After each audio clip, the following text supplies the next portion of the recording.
Bonjour, aujourd'hui on se retrouve pour un tuto cake au maroilles que moi j'ai transformé en mini cake au maroilles pour l'apéritif. C'est très simple. Pour cela il vous faut 3 œufs, 200 g de farine, alors 15 centilitres de lait et comme vous pouvez remarquer, cela ne fait pas grand chose. Vous pouvez mesurer tout à fait cela avec une grosse cuillère à café à soupe. 5 centilitres d'huile, alors moi je ne l'ai pas mesuré, vous mettez une cuillère à café.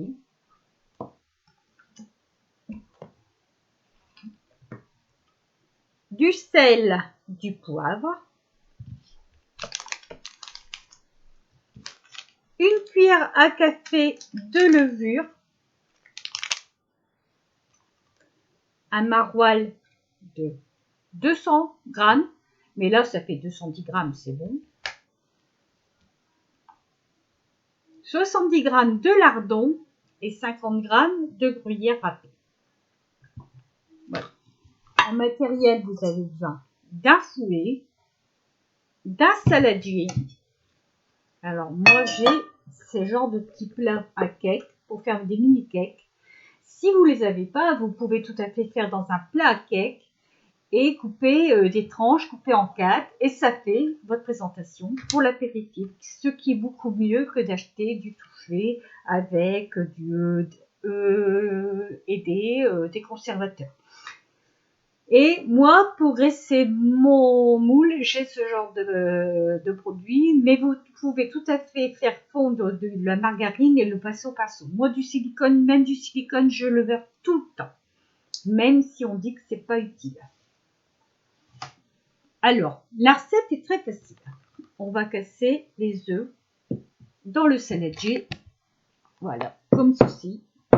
Alors, on casse toujours l'œuf sur le bord de la table et non sur le bord du saladier. J'ai déjà expliqué pourquoi. En réalité, sur la coquille que se trouve la salmonelle.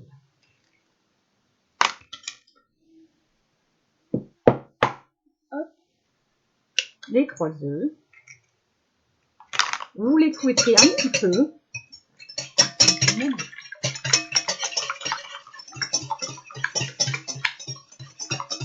La farine. Alors, vous pouvez déjà mettre la moitié.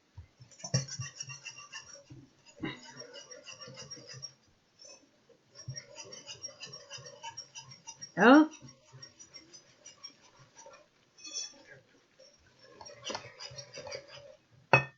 Hop.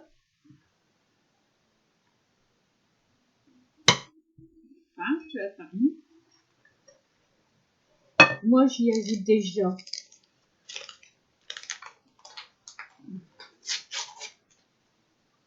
ma cuillère à café de levure.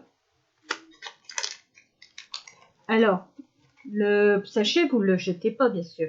Vous pouvez encore vous en servir. Vous fermez bien et vous le conservez bien à l'abri de l'humidité. Hop.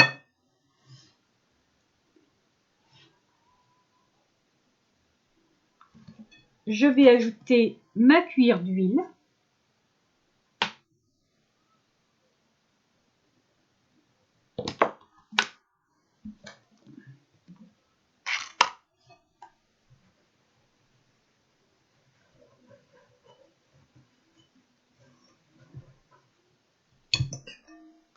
Là, c'est un peu sec, je l'avoue. Mis encore le lait, n'oubliez pas. Hop.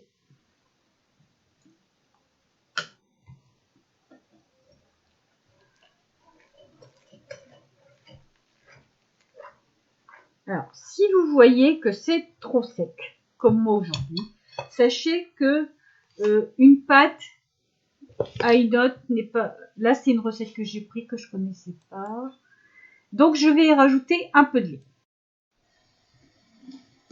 Voilà, alors je vais rajouter un peu de lait pour détendre la pâte parce que là, elle est un peu trop solide. Il ne faut pas oublier qu'il faut encore rajouter le gruyère. Voilà.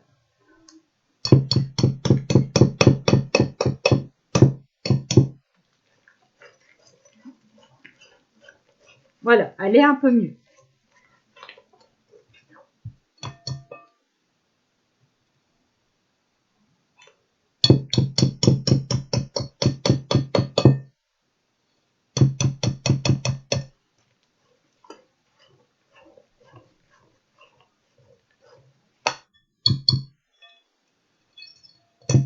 Vous pouvez le faire au batteur. Moi, j'ajoute le gruyère. Et le lard fumé, en général, soit qu'on le met dedans, mais après, je trouve que tout le monde n'a pas sa part de lardon. Si on veut que tout le monde ait sa part de lardon, on met à la fin. Quand on a rempli nos alvéoles.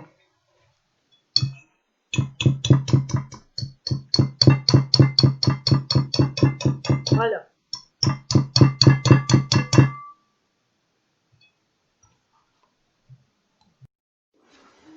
Alors voilà, la pâte est finie de préparer. Comme vous pouvez voir, j'avais rajouté du lait. La pâte est plus souple. Donc à peu près 30 centilitres de lait, c'est mieux. Ensuite, j'ai coupé mon maroilles en lamelles et en 3 pour mettre dans mes mini cakes. Quand vous le faites dans un grand cake, vous coupez que des tranches. Voilà. Alors là, c'est... Hop.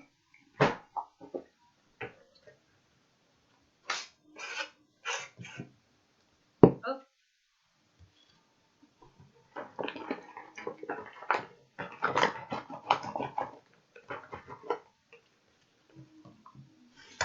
Pendant ce temps, j'ai préchauffé mon four.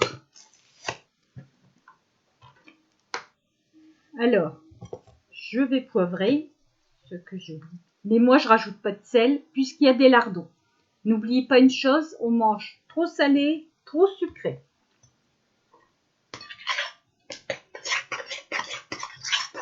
Voilà. Alors maintenant, je vais remplir mes alvéoles à 3/4.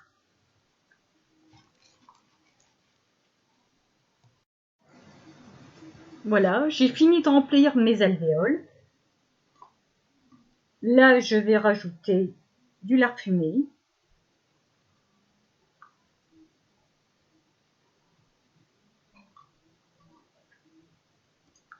Mon four préchauffe à 180 degrés. De toute façon, en général, les pâtisseries, c'est 180.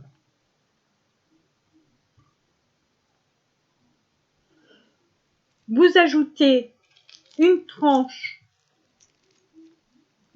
un morceau de maroilles comme ça sur votre gâteau, sur votre alvéole. Hop, hop. Voilà, j'ai fini de préparer ma préparation. Ceci, ça va partir au four à peu près 20 minutes à 180 degrés. Si c'est un grand cake, vous mettez 40 minutes. Mais les cuissons, c'est aussi suivant votre four. Donc, pour cela, il faut vérifier à mi-cuisson avec une pointe de couteau. Si votre pointe de couteau n'a plus de préparation dessus, si elle est sèche, c'est bon, votre préparation est cuite. Donc là, je vais l'enfourner pour 20 minutes. Environ à 15 minutes, moi je vais vérifier la cuisson. Alors, le temps que ça cuit, dites-vous que, oui, je sais, il y en a, ils vont me dire le maroilles dark. Vous pouvez changer avec un fromage qui fond. Du comté, du fromage, du reblochon. Si vous n'avez pas envie de mettre de lardon, vous ne mettez pas votre lardon, mais n'oubliez pas de rajouter un peu d'huile, car vous perdez la graisse du lardon. Votre gâteau risque un peu moelleux. Sachez-le, toute recette est modifiable. À vous de laisser aller votre imagination. Je vous retrouve à la fin de la cuisson. La cuisson est terminée, c'est sorti du four. Voilà comment ça se présente. Et là, je vous en ai déjà sorti 2-3, mais vaut mieux les défaire du moule froid. Ça se présente comme ceci. Alors, comme vous pouvez voir, le maroilles a bien fondu. Vous pouvez mettre une demi-tomate cerise dessus, avec un pic ou sans pic. Mais voilà, c'est déjà une recette que vous pouvez décliner de plusieurs façons. Du chorizo, du comté, du lard fumé, du maroilles, de la raclette, tout fromage qu'il faut. Sachez que vous pouvez la congeler puisque c'est quelque chose que vous faites frais. Vous gardez 15 jours 3 semaines au congélateur. Vous avez toujours quelque chose de prêt en cas d'apéritif imprévu. Et voilà. Et ça vous revient 3 fois moins cher et il n'y a pas de conservateur. Je vous souhaite une bonne fin de journée.